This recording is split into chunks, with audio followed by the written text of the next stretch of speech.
Discover our exclusive offer at Lochi. Civil servants can now get 0% deposit on all solar installations. Experience sustainable energy without any upfront costs. Join us in powering your home with clean, affordable solar energy today. For more information, contact us on 0773859785 or visit our offices at office number G11 Eastgate Market, Harare, Zimbabwe.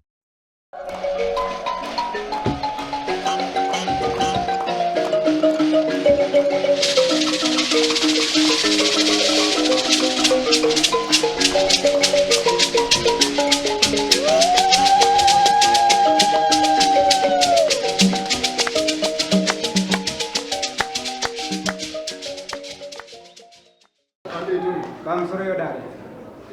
Ndakakwira Jona Bure pamsoro pe nhau dzake nemane. Ayo, yokutanga abaya wachiche.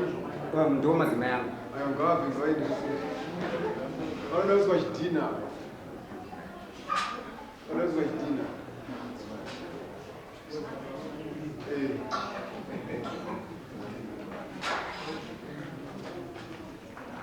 Right, salangura zvinhu. Pamsoro yodari. Ndakwirira Jona Bure panhau dzekuti akapa mudzima yangu pamiri mugore ra 2016. Shuwa nyaya yakatongwa zvayo naSabhuku nevamwe shuwa madzima yangu wakamboenda kumusha. Shuwa wagara wabatsirwa zvawo mwana wamusikana. Wagara inini ndani nemhuri dzangu dziri wana vadiki ndine wana wangu 4. Ndakazoti wana wangu ndingaitise ini vana zotera madzimai. Ndatera madzimai ayo tandakurarama zveduwo. Ndakatombopiwa matsamba ekuti enda kumusoro kuti ndiuye kuno. Zvinoinde zvamari zvavo. Inini ndakurarama zvangu nemhuri yangu ichichengetwa wana wangu vachiona kuti ndine mhuri yangu. Shuwa ndadaro ndakazoereka nawo gore rinori. Gore rinori ndakazoereti Jona Bure uye ndambindura ndaendesawo fodya yangu. Ndobva ndasvikirawo Jona Bure uye akamira futi nemadzima yangu. Ndokuzobvira kwandikaita dai. Ukaona wakamira vese. Pane zvaitika yapo. Panga pasina zvapene ndakangoona mudzima yangu uyu akamirawo Jona Bure nemwana waJona Bure wacho wakamira wachitsanangurawo madziri wakandikona kwako ndikapera wati. Saka pesa paukamboona zvaitika yatomwa naSabhuku. Why not musina kuya kudai panyaya dzakafanana idzi? Kupiwa mwana. Ya, pambane makore zvishwandi. Uya.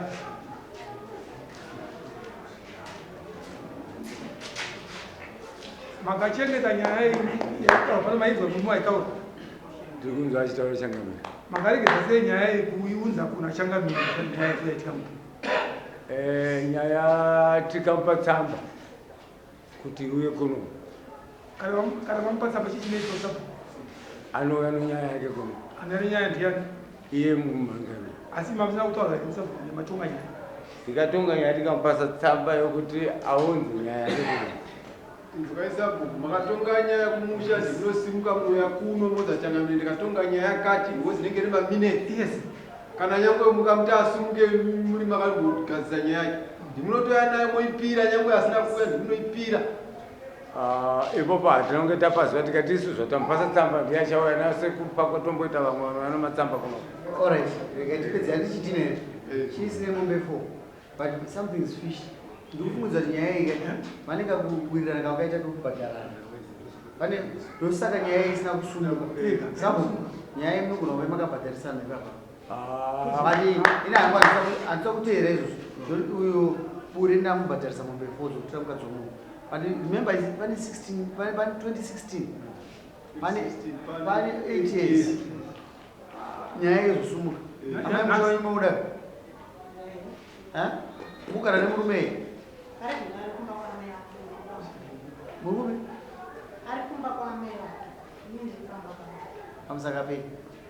Zvakaita akandiona zveshuwa ndakamira ndikona. Asi manje matsanangura ndaitana naye. Mamusuri kwekutiita tiri pakumirira. Zvobane 7, mwana ane 7 years. Hapana kana chaakaita kuti ene mwana uyu haachengetwe mushangano. Mwana anochengetwa naamai vake. Saka ndaitopota semunhu wandakanga ndatotokuwanisira. Kusangana wandakaita zvokutodhumana unainji. Ndobva ndatoti mukore mangani. je hapana Asi kana makagona chakaita makapagona ipa. aiwa ipapo chakatadza Akatadza. Samurume akabva kuda painomba kwako. zvakaita mani vakabuda ipapo vakabuda vanomwa doro mari yacho yese yatakashanda yandikashanda yacho futi akabva anomwa ari mubindu akazouya papera 3 days anozokakura akabva asvika muaaaazimbabwean Samuchumuda umba hiyo. Nomura?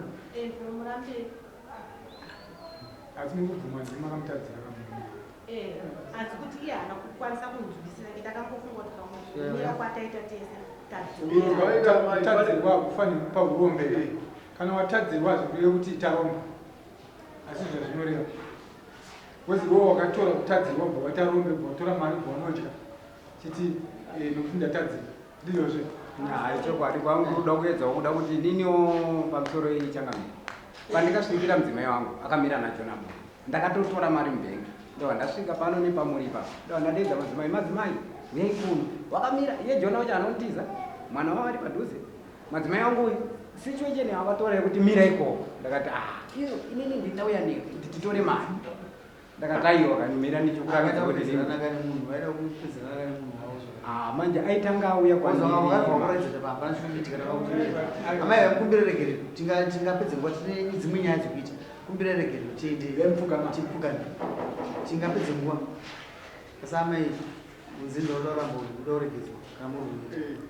aiwa handisi kuita ndikumbira regero Ndabere mutupo wa munhu zeni. ndikumbira regero tembo asi chandinokumbirawo vedare murume anodhakwa kudhakwa kwake zveshuwa zvokuti munhu ka Kana adhakwa.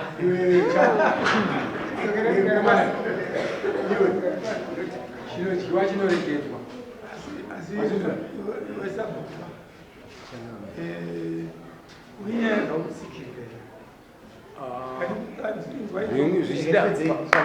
Iwe chimene chipedzei kune dzakawanda avasimunya iwe shamani dzokera kumba iwe wazvinzwa uri munhu kwaya ukadhakwa nomiri unosimba wazvinzwa kudhakwa usina mari kwakaipa mukadzi pane language yataura kuti asi kudhakwa tinoda kupinda madetails okudhakwa kwacho wazvinzwisa udzokera kumbariro Muri dzangu dzagara dzitoriko aiwa ndandiko zvangu inhau yekuti Joni anodzoka futi anodzoka iye inini kana nhasi ndinodzokera pamba Tati Joni Buri anodzokera kana udzokera usadhakwa enda uri soba unoita zvinhu zvako iyo vamwana varume vari kuita mwana vakawandisa imimi mukuti simba rese ramunopuwa iro zamurirai vanhavo